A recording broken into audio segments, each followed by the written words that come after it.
এমন কেউ নেই যে গরুর গোশত পছন্দ করে না।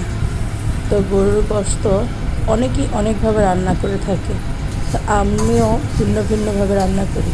তো আমার কাছ থেকে রেগুলার রান্নার মধ্যে এইভাবে রান্না করলে বেশ ভালো লাগে। আমি প্রথমে গরুর গোশতগুলো সুন্দর করে কেটে ধুয়ে তারপর এর মধ্যে আদা রসুন আর হলুদ মরিচ ধনে জিরে গুঁড়া দিয়ে দিই। এরপর এটাকে লবণ দিয়ে ভালো করে একটু মানে মেখে ম্যারিনেট করে রেখে দিই। তারপর আমি একে আর অবশ্যই তাতে একটু সরিষার তেল আর টমেটো দিয়ে দিই, মানে যাতে করে মানে মাখাটা অনেক মানে মেখে রেখে দিলে অনেক স্বাদ মাংসের ভেতরে ভেতরে সুন্দর মতো মশলাগুলো যায়, তখন ভালো লাগে।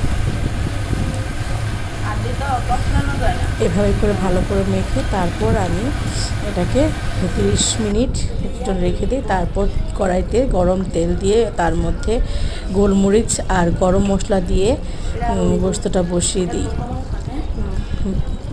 অবশ্যই পেঁয়াজ বেরেস্তা দিয়ে রান্নাটা করতে হয়।